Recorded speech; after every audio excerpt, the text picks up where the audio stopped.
नमस्कार. 9:30च्या बातम्यांमध्ये मी शैलेश पेठे आपलं स्वागत करतो. सुरुवातीला एक नजर ठळक बातम्यांवर. आंध्र प्रदेशात हिराखंड एक्सप्रेसचे 60 डबे रुळावरून घसरून झालेल्या अपघातात 39 जण ठार, 100हून अधिक जखमी. विमुद्रीकरणामुळे कररचनेतील बदल आणि व्याजदरातील कपात यामुळे अविरत वेगवान आर्थिक विकासाचा मार्ग निर्माण होईल, वित्त मंत्रालय.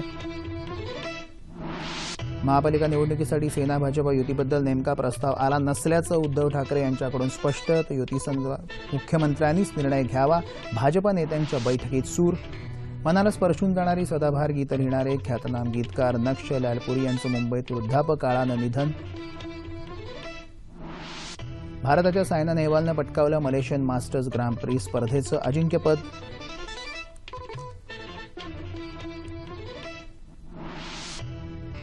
आणि कोलकाता एकदिवसीय क्रिकेट सामन्यात भारताचे विजयासाठी शर्थीचे प्रयत्न.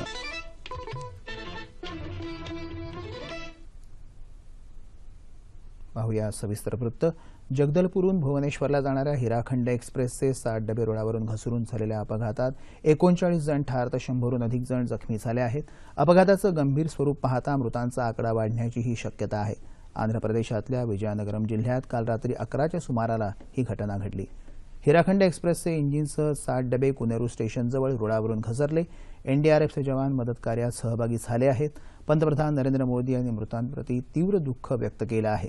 रेल्वे मंत्री सुरेश प्रभू यांनी अपघातस्थळाला भेट देऊन बचाव कार्याचा आढावा घेतला. अपघाताच्या चौकशीचे आदेश दिले असून रेल्वे सुरक्षा आयुक्त चौकशी करून आपला अहवाल सादर करतील.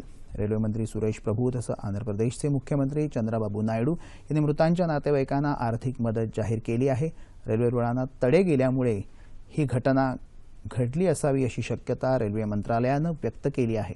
मात्र माओवाद्यांनी घातपात केल्याची शक्यता ओदिशा पोलिसांनी फेटाळून लावली आहे.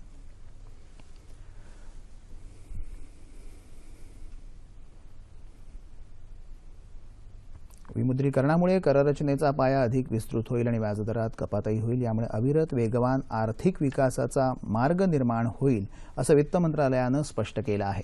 संसदीय लोकलेखा समितीला सादर केलेल्या लेखी उत्तरात ही माहिती देण्यात आली आहे.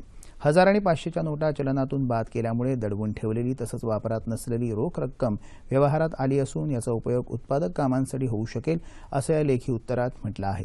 विमुद्रीकरणानंतर बँकिंग प्रणालीत आलेल्या रोख रकमेवर लक्ष ठेवणं आता सोपं झालं असून यामुळे करचुकवेगिरी अधिक कठीण झाली असल्याचंही स्पष्ट करण्यात आलं आहे. बँकांकडे उपलब्ध असलेल्या निधीत झालेली वाढ, व्याजदरातील कपात यामुळे कर्जपुरवठ्यात वाढ होईल तसंच उत्पादक आर्थिक व्यवहारात अधिक गुंतवणूक होईल आणि त्यामुळे विकासाला चालना मिळेल असं या अहवालात म्हणण्यात आलं आहे. 21 ते 30 डिसेंबर या काळात झालेल्या सर्व संशयास्पद आर्थिक व्यवहारांचे विश्लेषण करण्यास सरकारनं आता सुरुवात केली आहे. यामध्ये नव्या खात्यांमध्ये जमा झालेली रक्कम आणि कर्ज परतफेड तसंच ई-वॉलेटद्वारे झालेल्या व्यवहारांचा समावेश आहे. विमुद्रीकरणानंतरच्या 50 दिवसांमध्ये मुदत ठेव खात्यांमध्ये झालेली गुंतवणूक याचाही अधिकारी अभ्यास करत आहेत.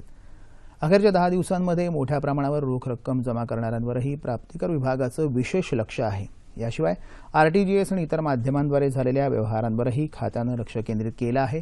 असे व्यवहार करणाऱ्या प्रत्येक व्यक्तीला शोधून काढण्यासाठी प्राप्तिकर विभाग सर्व मार्ग आणि स्रोतांचा वापर करत आहे. तमिळनाडूमध्ये आज ठिकठिकाणी जल्लीकट्टू या पारंपरिक साहसी खेळांचं आयोजन करण्यात आलं होतं. पदुकोट्टा इथं या खेळादरम्यान बैलानं तुडवल्यामुळे 2 जणांचा मृत्यू झाला तर 28 जण जखमी झाले. राज्य सरकारनं या खेळावरची तात्पुरती बंदी उठवणारा अध्यादेश काल जारी केला होता. परंतु बंदी कायमस्वरूपी उठवली जावी या मागणीसाठी मदुराई इथं जल्लीकट्टू समर्थकांनी आंदोलन केल्यानं राज्य सरकारनं आयोजित केलेला इथला खेळ रद्द करावा लागला. या आंदोलनादरम्यान एका व्यक्तीचा मृत्यू झाल्याचंही वृत्त आहे.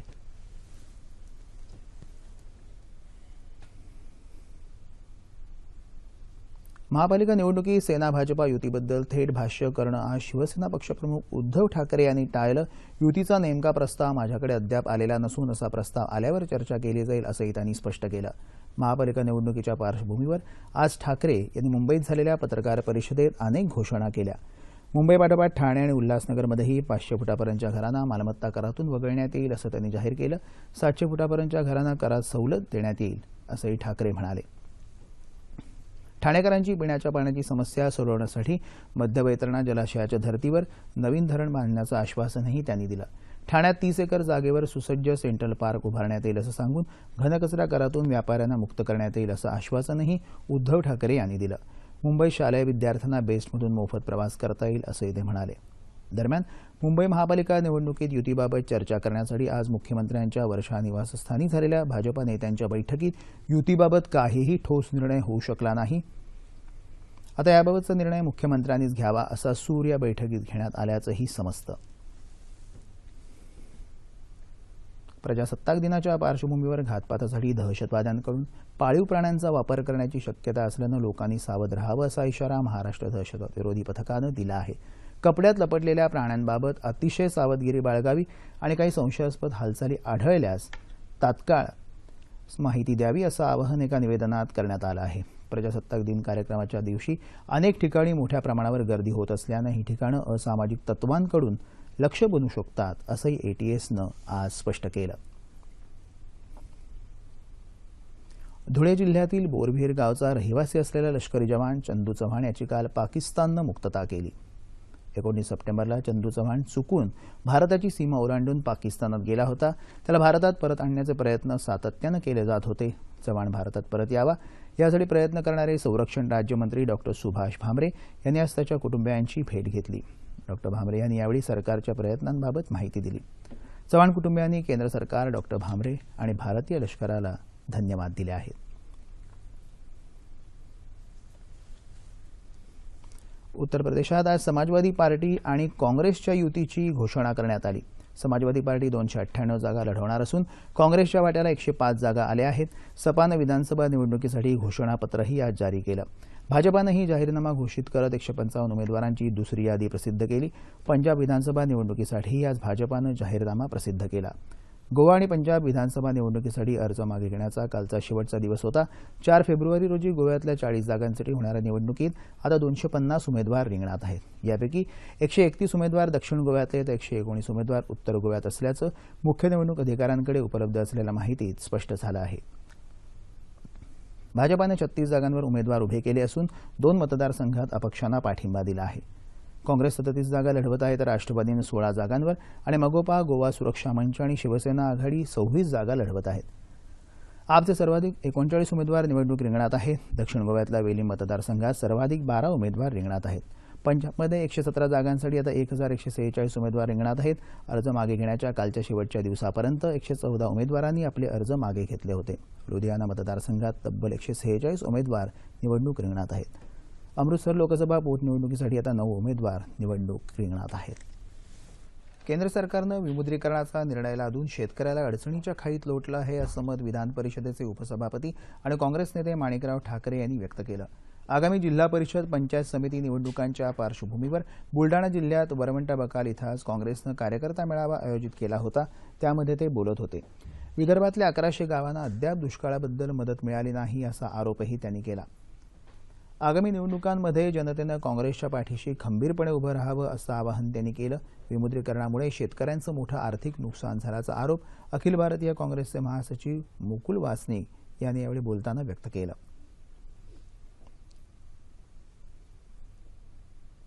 लिंगायत धर्म म्हणून स्वतंत्र मान्यता मिळावी, महात्मा बसवेश्वर यांचा अश्वारूढ पुतळा नांदेड इथं उभारण्यात यावा या प्रमुख मागण्यांसाठी आज नांदेडमध्ये लिंगायत समाजाचा महामोर्चा काढण्यात आला होता. डॉक्टर शिवलिंग शिवाचार्य महाराज अहमदपूरकर यांनी या मोर्चाचं नेतृत्व केलं. 12व्या शतकात ज्यांनी लोकशाही निर्माण केली, जातीविरहित समाज निर्माण करण्याचा प्रयत्न केला, त्या बसवेश्वराचा पुतळा उभारावा ही एकमुखी मागणी यावेळी करण्यात आली. नावमंडा भागातून निघालेला मोर्चा जिल्हाधिकारी कार्यालयावर धडकला. या मोर्चात महिला मोठ्या संख्येनं उपस्थित होत्या.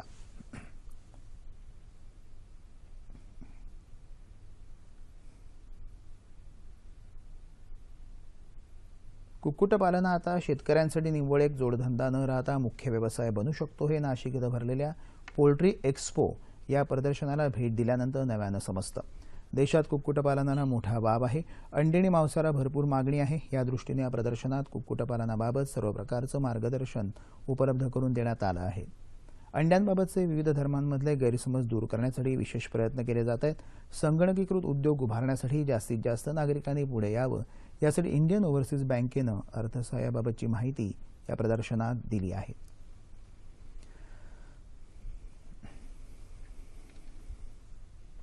शेतकऱ्यांना शेतीविषयक मार्गदर्शन मिळावं या उद्देशानं बीड जिल्ह्यातल्या गेवराई इथले कृषी सहाय्यक सुखदेव जमधडे यांनी शेतकऱ्यांसाठी फार्म बुक नावाचं ॲप तयार केलं आहे. या ॲपमुळे शेतकऱ्यांना मार्गदर्शन मिळत आहे, तसंच त्यांना आपले अनुभव आणि शेतीविषयक प्रश्न मांडण्यासाठी व्यासपीठ मिळालं, असं मत जमधडे यांनी व्यक्त केलं.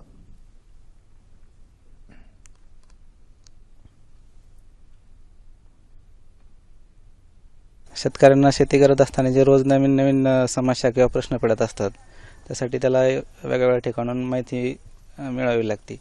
तर या ॲपच्या माध्यमातून तो इथं प्रश्न विचारू शकतो आणि चर्चेच्या स्वरूपात त्याला इथं त्याच्या विचारलेल्या माहितीची उत्तरं इतर तज्ज्ञ शेतकरी, कृषी विभाग किंवा अनुभवी शेतकरी त्याला इथं सल्ला देऊ शकतात. या ॲपच्या सहाय्याने शेतकरी कृषीविषयक माहितीची देवाणघेवाण करत असून 8,000हून अधिक शेतकरी या ॲपचा वापर करत आहेत. शेती हंगामापासून ते हवामानापर्यंत शेतीविषयक प्रत्येक माहिती या ॲपच्या सहाय्याने शेतकऱ्यांना सहज उपलब्ध होत असल्यामुळे या ॲपला चांगला प्रतिसाद मिळत आहे. आणि दुसरी गोष्ट म्हणजे पीक लागवडीपासून ते पीक काढणीपर्यंत जे काही आपल्याला कीटकनाशक फवारायचे असतील किंवा रासायनिक खत वापरायचं असेल तर योग्य वेळी कोणतं पाणी, म्हणजे जे काय आपल्याला मार्गदर्शन पाहिजे प्रगतशील शेतकऱ्यांचं किंवा कृषी तज्ज्ञांचं, ह्याच्यावर तुम्हाला भरपूर काही माहिती भेटते. प्रजासत्ताक दिनी नवी दिल्लीतल्या राजपथावर होणाऱ्या पथसंचलनात यंदा महाराष्ट्राच्या वतीनं लोकमान्य बाळ गंगाधर टिळक यांच्या व्यक्तिमत्वावर आधारित चित्ररथ सहभागी होणार आहेत. लोकमान्य टिळकांच्या 160व्या जयंतीनिमित्त या चित्ररथाच्या माध्यमातून देशवासियांसमोर टिळकांचं बहुआयामी व्यक्तिमत्व आणि स्वातंत्र्य चळवळीतील त्यांचं योगदान मांडण्यात येईल. प्रसिद्ध कला दिग्दर्शक चंद्रशेखर मोरे यांच्या मार्गदर्शनाखाली हा चित्ररथ उभारण्यात आला आहे. चित्ररथाच्या प्रारंभी अग्रलेख लिहित असलेल्या लोकमान्यांचा 15 फूट उंचीचा पुतळा आहे. या चित्ररथावर स्वराज्य हा माझा जन्मसिद्ध हक्क आहे आणि तो मी मिळवणारच ही लोकमान्यांची उद्घोषणाही आपल्याला ऐकायला मिळणार आहे. कोणताही पंथ मार्ग या चित्रकलेतल्या निरर्थक भिंती आहेत. चित्र हीच ऊर्जा समजून तिचा पाठपुरावा करून चित्रकला विकसित करावी, असं मत ज्येष्ठ व्यंगचित्रकार श्रीधर फडणीस यांनी आज मांडलं. कोल्हापूरमध्ये रंगबहार महोत्सवात त्यांना जीवनगौरव पुरस्कारानं गौरवण्यात आलं. त्यावेळी ते बोलत होते. जगभरातून पुरस्कार मिळाले असले तरी जिथे आपण घडलो, चित्रकलेला प्रारंभ केला, त्या कोल्हापूरमध्ये जीवनगौरव पुरस्कार मिळाल्याचा आनंद निश्चितच वेगळा आहे, असंही ते म्हणाले. यावेळी ज्येष्ठ चित्रकार श्यामकांत जाधव प्रतिष्ठानतर्फे युवा चित्रकार शिल्पकार संजीव संकपाळ यांना चंद्राश्री पुरस्कारानं गौरवण्यात आलं. कोल्हापूरच्या आर्ट स्कूलला जागतिक दर्जा प्राप्त करून देणारे कलातपस्वी आबालाल रहमान, चित्रमहर्षी बाबूराव पेंटर आणि जागतिक कीर्तीचे चित्रकार विश्वनाथ नागेशकर या कलावंतांना रंगसुरांच्या मैफिलीच्या माध्यमातून मानाचा मुजरा करण्यासाठी रंगबहार महोत्सव साजरा केला जातो. ख्यातनाम उर्दू कवी आणि गीतकार नक्ष ल्यालपुरी यांचं आज पहाटे मुंबईत राहत्या घरी वार्धक्यानं निधन झालं. ते 88 वर्षांचे होते. ओशिरा इथल्या स्मशानभूमीत त्यांच्या पार्थिवावर आज संध्याकाळी अंत्यसंस्कार करण्यात आले. नक्ष ल्यालपुरी यांचा जन्म आता पाकिस्तान स्थित असलेल्या पंजाब प्रांतात झाला. त्यांचं मूळ नाव जसवंतराय शर्मा होतं. 1952 साली जग्गू या हिंदी चित्रपटासाठी पहिली संधी त्यांना मिळाली. त्यानंतर मग घरोंदा, तुम्हारे लिए, आहिस्ता आहिस्ता, यात्रा, वही बात, दिल की राह यासारख्या चित्रपटांसाठी त्यांनी सदाबहार गीतं लिहिली. त्यांनी लिहिलेलं दो दीवाने शहर में, तुम्हें हो ना हो, तुम्हें देखती हूँ तो लगता है ऐसे, रस्मे उल्फत को निभाए तो निभाए कैसे यासारखी गीतं आजही लोकप्रिय आहेत. दो दिलों का है सहारा, दो दिलों का है सहारा, मगर फिर भी बात का तो यकीन है मुझे प्यार तुमसे नहीं है, नहीं है मुझे प्यार तुमसे नहीं है, नहीं है तुम्हें हो ना हो मुझको तो इतना यकीन है. दो दीवाने शहर में, रात में या दोपहर में, आबुदाना ढूंढते एक आशियाना ढूंढते हैं दो दीवाने. उर्दू कविता नक्ष ल्यालपुरी यांच्या श्वासाश्वासात भिनली होती. वयोपरत्वे एका डोळ्याने नीट दिसत नसतानाही अखेरपर्यंत कविता वाचनाचा ध्यास त्यांनी जोपासला होता. बॅडमिंटनपटू सायना नेहवाल हिनं मलेशियन मास्टर्स ग्रांड प्री बॅडमिंटन स्पर्धेचं अजिंक्यपद पटकावलंय. आज झालेल्या अंतिम सामन्यात तिनं थायलंडच्या पूर्णपवी चोचुवांग हिचा 22-20, 22-20 असा सरळ गेममध्ये पराभव करून 2017 मधलं आपलं पहिलं अजिंक्यपद पटकावलं. सायनाचं कारकिर्दीतलं हे 23वे अजिंक्यपद आहे. क्रिकेट कोलकाता इथं भारत इंग्लंड दरम्यान झालेल्या तिसऱ्या एकदिवसीय क्रिकेट सामन्यात इंग्लंडनं भारताचा 5 धावांनी पराभव केला. भारतासमोर विजयासाठी 322 धावांचं आव्हान होतं. या आव्हानाचा पाठलाग करताना 9 बाद 316 एवढीच धावसंख्या भारत उभारू शकला. भारताच्या डावाची सुरुवात अडखळतच झाली.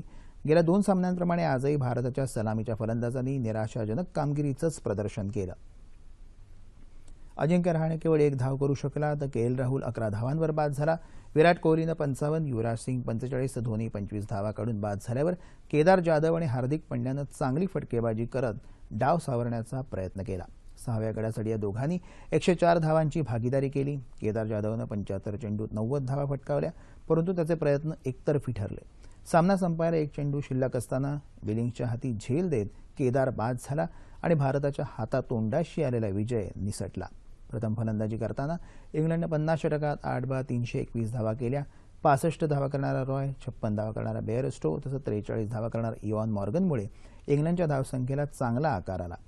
बेन स्टोक्स 57 धावांवर नाबाद राहिला. एकदिवसीय क्रिकेट सामन्यांच्या मालिकेत यापूर्वीचे 2 सामने जिंकून भारतानं आधीच मालिका खिशात घातली आहे. भारताचं इंग्लंडला व्हाईट वॉश देण्याचं स्वप्न मात्र अधुरं राहिलं. हवामान. मध्य महाराष्ट्राच्या काही भागात किमान तापमानाच्या सरासरीत वाढ झाली आहे. कोकणात काही भागात तापमानात वाढ झाली. आज मुंबईत सरासरी 32 अंश सेल्सिअस इतकी नोंद झाली. येत्या 24 तासात राज्यातल्या बहुतांश भागात हवामान कोरडं राहील असा अंदाज हवामान खात्यानं वर्तवला आहे. तापमान अंश सेल्सिअसमध्ये मुंबई कमाल 35, किमान 18, नागपूर 32-14, पुणे 31-13, औरंगाबाद 32-15, नाशिक 32-13, कोल्हापूर 31-17, रत्नागिरी 36-21, सोलापूर 35-15 आणि अमरावती कमाल 30 तर किमान 15. ठळक बातम्या पुन्हा एकदा. आंध्र प्रदेशात हिराखंड एक्सप्रेसचे 60 डबे रुळावरून घसरून झालेल्या अपघातात 39 जण ठार, 100हून अधिक जखमी. विमुद्रीकरणामुळे कररचनेतील बदल आणि व्याजदरातील कपात यामुळे अविरत वेगवान आर्थिक विकासाचा मार्ग निर्माण होईल, वित्त मंत्रालय. महापालिका निवडणुकीसाठी सेना भाजप युतीबद्दल नेमका प्रस्ताव आला नसल्याचं उद्धव ठाकरे यांच्याकडून स्पष्ट. तर युतीसंदर्भात मुख्यमंत्र्यांनीच निर्णय घ्यावा, भाजपा नेत्यांच्या बैठकीत सूर. मनाला स्पर्शून जाणारी सदाबहार गीत लिहिणारे ख्यातनाम गीतकार नक्ष लालपुरी यांचं मुंबईत वृद्धापकाळानं निधन. भारताच्या सायना नेहवालनं पटकावलं मलेशियन मास्टर्स ग्रांड प्री स्पर्धेचं अजिंक्यपद.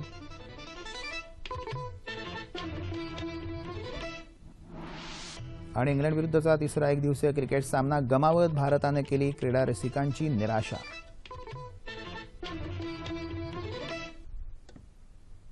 याबरोबरच हे बातमीपत्र संपलं. पुन्हा भेटूया उद्या सकाळी 8:30 वाजता आपल्या सह्याद्री वाहिनीवर. नमस्कार.